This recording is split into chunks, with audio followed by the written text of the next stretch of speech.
always include your name and where you are from when you write in, like Ty from DC. My question is about Mick Foley and whether he is the biggest star-making individual in WWE history. You look at the guys he has made household names or elevated them more to levels even they couldn't see. In that list is Edge, Triple H, Randy Orton, Stone Cold, The Rock, Taker, among others.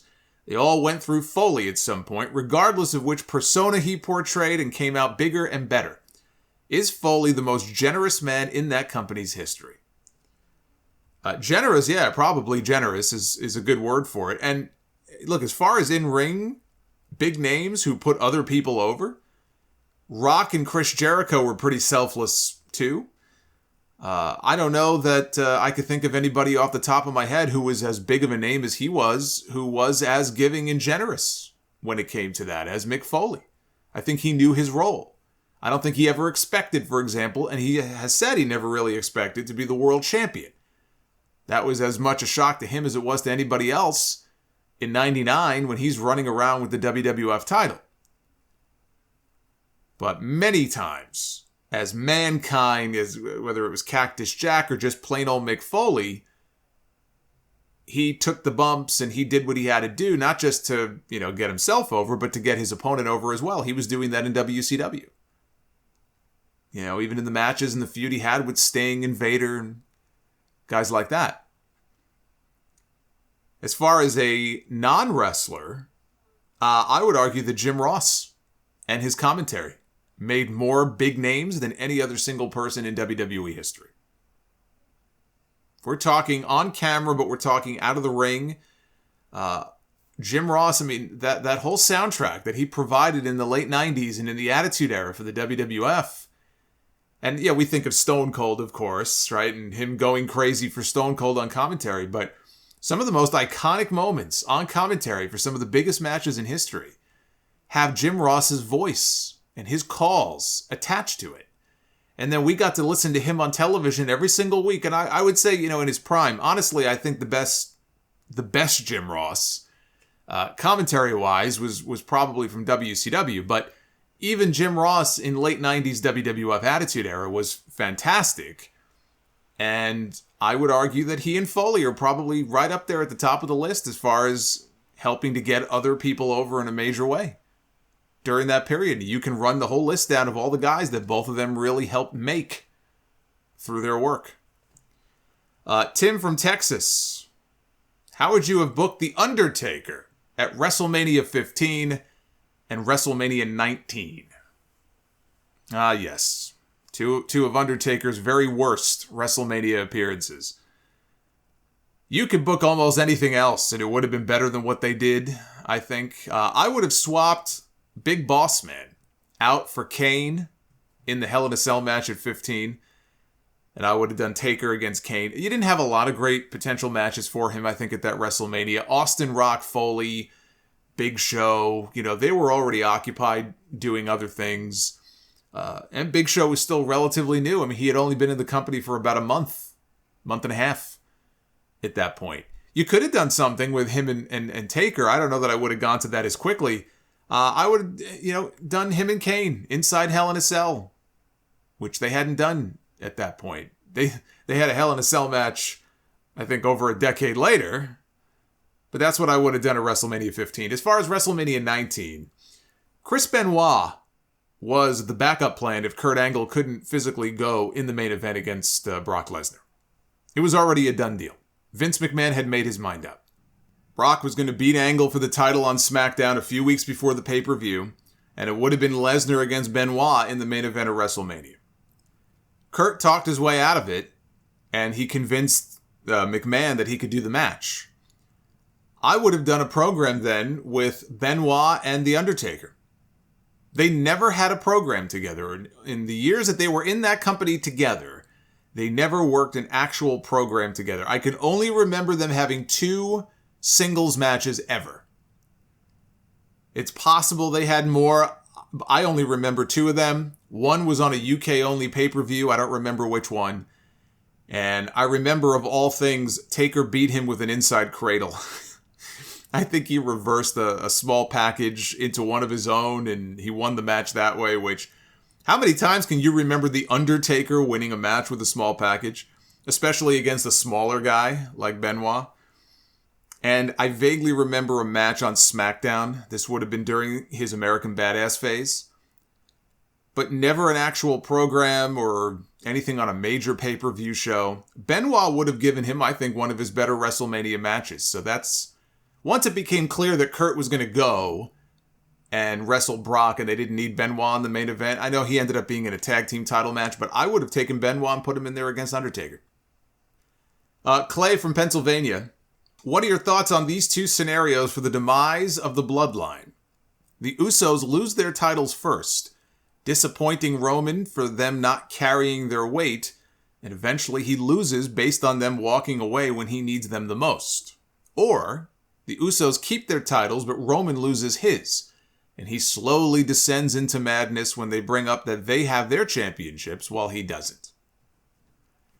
I think option A is more likely. And I'll add to it. If the Usos split away from Roman, WWE then calls up Solo Sikoa from NXT to join his brothers, and the Usos become a trio. And then if Big E is ever able to make it back to the ring, they can give us even more Usos and New Day matches. Because you know they're just dying to get back to it. First chance they get. Now we'll have 3-on-3. Kyle from St. Petersburg, Florida. I would love to hear your thoughts and all that you know on the appearance of Sting, Roddy Piper, Medusa, and Bobby the Brain Heenan on the show Politically Incorrect with Bill Maher. That was a memorable segment. I used to watch Politically Incorrect when it would come on. I think it would come on at like midnight. So I remember watching this when it first aired. Anything with wrestling, I was obsessed at the time. So if there was going to be a wrestler making a talk show appearance, if they were going to be on The Tonight Show or, Live with Regis and Kathy Lee, or I remember Stone Cold had a bit part on an old CBS show, like a Don Johnson show called Nash Bridges. I didn't give a shit about Nash Bridges, but I would tape it. I would buy a VHS if I couldn't watch it live. So anything wrestling related, I would make sure to record. And so I remember watching this. This was in 1999. So wrestling was at its peak of popularity. And Sting, I remember coming off as the most intelligent and well-spoken of the bunch. Bobby was great when he actually had a chance to speak, but I don't remember him saying much. Everybody remembers Roddy pulling his pants down to show, Maher his titanium hip because he thought Maher called wrestling a joke. So that was the controversy coming out of it. And as the interview went on, everything settled down and it was fine. It's not like there was a big fight and the wrestlers walked off the set. But yeah, early on in that, there was a little bit of a blow up where Roddy thought that, Bill was calling wrestling a joke, which is not what he actually said. If you go back and he even tried to explain himself and said, I'm not calling what you do a joke. He was making a point that unlike when he watched wrestling back in the day, today, being in 1999, everybody was in on the joke. It was a turn of phrase that he was using. Roddy thought that he was calling what he did for a living a joke, as did Medusa and Sting, and they made a whole spectacle out of it, and Piper brought Owen Hart's name into it. He had died that same year. The wrestlers do not come off the best when you watch that segment back. You might disagree. There's a lot of wrestling fans who, anybody who is perceived to say anything negative about wrestling, they go into attack mode right away, and they put him in his place. And Bill Maher can be a condescending prick, so it's easy for people to watch that segment and go, oh man, it was great. They put him in his place. I'm not too sad that they tried to put him in his place, but they overreacted to what he was actually saying. And I don't think that any of them came out of that looking great. I will say the best line, though, came from Piper. When Bill Maher said, well, I'm not the guy who pulls his pants down in front of other men. And Piper is kind of laughing it off, and he hits him back with, well, then how'd you get the job? That was a great comeback. That was a great comeback. I would not want to get into a verbal joust with Roddy Piper and Bobby Heenan in the same segment. So that was tremendous. But when it was over, again, I don't think anybody really came out of that show looking great. And you can go look for yourself. The whole segment, it's about 15 minutes long. It's up on YouTube. You go back and watch it now. I just don't think anybody really wins. If you want to judge it on that, I think it's a no contest when you go back and watch that segment. And Daniel from Hamburg, buy, sell, rent on these 3 matches that were planned but never happened. Hogan against Bret at SummerSlam 93, Triple H against John Cena, the rematch at WrestleMania 23, and The Rock against Brock Lesnar at WrestleMania 30. Well, I mean, you know what I'm buying on. I'm buying on Bret and Hogan. SummerSlam 93, that would have been huge. That would have been huge. As a fan of both guys, really, but as a fan at the time of both guys, that would have been a very unique match. We didn't get to see babyface against babyface very often. And it was, in a lot of ways, the star of the past against the current star on the rise. It would have been a very unique main event. It would have been a hell of a lot more interesting than what they gave us. With Lex Express, the fucking bus, and he wins by countout. The fucking balloons are falling down. He's celebrating like he just won the World Series here. And even young Solomonster is watching this going, you moron, you didn't win anything. Why are you taking the count out? You didn't win anything. You didn't win the championship. Hogan against Bret. I'm going to buy on that. I'm going to rent on Rock and Brock at WrestleMania 30, and I'm going to sell on Triple H and John Cena at WrestleMania 23. I didn't have any interest in seeing that match.